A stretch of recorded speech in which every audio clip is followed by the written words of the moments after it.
उपोषणाला बसलात, काय कारणाने कशासाठी बसलात तुम्ही? आम्ही का आमच्या दौऱ्यात तुझं पूर्ण नाव बोल. कावेरी धर्मेंद्र भोसले कोणत्या गावी? शिमगाव. काय बोल? आम्ही कोथिंबीरचे कामाला तर सर आमच्या नवऱ्याला गपचूप आणून इकडे टाकलंय केसी नवदुर्ग पोलीस. कशासाठी बसला?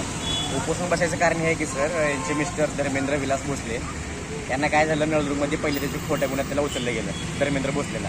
नंतर त्याचे आम्ही 2 केसची जामीन करून घेतले. आम्ही SP मॅडमला पण निवेदन दिलं होतं. SP मॅडम म्हणले आम्ही ह्या मुलाविषयी आम्ही सगळी चौकशी करू, पण त्यांनी काहीच चौकशी केली नाही मॅडम. स्वतः आम्ही मॅडमला SP मॅडमला सुद्धा भेटलो होतो आम्ही. मग त्याला तिथून जामीन केल्यावर आम्ही ते टपाल टाकून जेलवरून काय केले, LCBच्या पोलिसांनी 110 करतो म्हणून उचलून घेऊन गेले. 110 करतो म्हणून उचलून घेऊन गेले. तिथे गेले, त्याला चौकशी करतो म्हणून त्याला भयानक त्याला मारहाण केली त्या मुलाला. हां, त्याला प्रचंड मारहाण केली. त्याला मारहाण करून त्याच्यावर अजून 14 खोटे गुन्हे टाकले. तर ती एकीकडे काय म्हणते आमचा समाज कोण शिकलेला नाही, पण ते पोरगं सध्या 12वी शिकलेला आहे. त्याचं फर्स्ट इयरला सुद्धा ॲडमिशन आहे. एकीकडे म्हणते सरकार म्हणते तुमच्या पारधी समाजाचे मुलं शिकलेले नाही, पण शिकलेल्या मुलावर हे पोलीस लोक आमच्यावर खोटे गुन्हे दाखल करतात. असं कोण म्हणलं? हां, असं कोण म्हणले शिकलेले नाहीत म्हणून? हे पोलीस लोकच म्हणतात. पोलीस लोक म्हणतात तुमचे ते मुलं शिकत नाहीत, आणि शिकलेल्या मुलावर बघायला खोटे गुन्हे दाखल केले. आणि त्यांनी चौकशी कुठलीच केली नाही साहेब, काहीच केलेलं नाही त्यांनी. हां, दुसऱ्याचं सांगण्यावर त्यांनी काय केले की आता आमच्या दोघांची दुश्मनी आहे. दुश्मनीने ह्यानं नाव घेतले माझं, तर त्यांनी कसली चौकशी केली नाही. शाळेतला मुलगा आहे, कोणी शिकले ना शिकले असं काहीच विचार केला नाही. धरले ह्याला पण त्याच्यावर 14-15 गुन्हे टाकून दिले. आम्ही मॅडमना भेटलो, तिथं पण आम्हाला काहीच नाही तिथे उत्तर दिलं, काहीच प्रतिसाद दिला नाही. उलट त्या दिवशी त्यांनी काय केलं की 110 करताना त्यांनी अजून पोलीस का म्हणले, LCBच्या पोलिसांनी मॅडमना का बोलले की आम्ही त्याला पेट्रोलिंग करताना उचलले. पोलीस का म्हणले त्याला आम्ही पेट्रोलिंग करताना उचलले, पण तसंच काहीच केलेलं नाही. तिने डायरेक्ट जेलवरून सुटताना त्याला बाहेर येताच त्याला पकडलं गेलं, आणि इथून त्याला डायरेक्ट SP ऑफिसला आणले. त्याला प्रचंड तिथं मारहाण करून त्याला कुठला तरी सोनार पकडून द्या बोलले. सोनार पकडून दे. त्याने सोनार पण पकडून दिला, तर मारहाण केलं काय करणार सांगा? एकच मुलगा, बाकी विचारणारं करणारं कोणीच नाही. काय करणार त्याने एकटा? त्याला मारहाण केली, सोनार पकडून दे म्हणले, त्याला मारहाण केली. 14-15 केस टाकले, त्याला लोहारला पोलीस स्टेशनला दाखल केलेला. हां, कुठं घडला प्रकार आणि कोणतं पोलीस स्टेशन आहे? नळदुर्ग पोलीस स्टेशनला प्रकार घडला होता सर. हे आता नंतर हे प्रकार झाल्यानंतर त्यांनी प्रकारचे घडला ते जेलवरून घडलेला आहे. 2 गुन्हे टाकले जातं. 2 गुन्हे टाकले सर, पहिले जुने गुन्हे.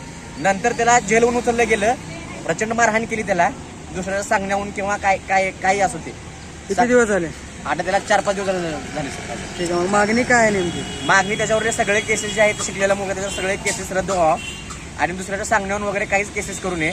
आणि आम्हाला विचारणारा बोलणारा आमच्या पाठीमागं कुणीच नाही, म्हणून तिने आमचे जे स्थानिक गुन्हे शाखा आहे तिने आमचं कोणाचंच काहीच ऐकत नाही.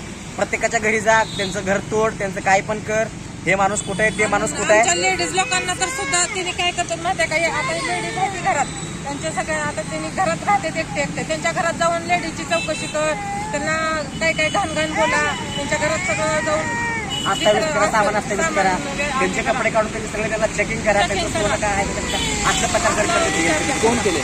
LCB department. आता ते लेडीज 2 आहेत आमच्यासोबत बघा. त्यांनी सोबत पूजा की काय करतात ना, त्यांच्या घरी जाऊन कसं स्वतः केले त्यांनी स्वतः.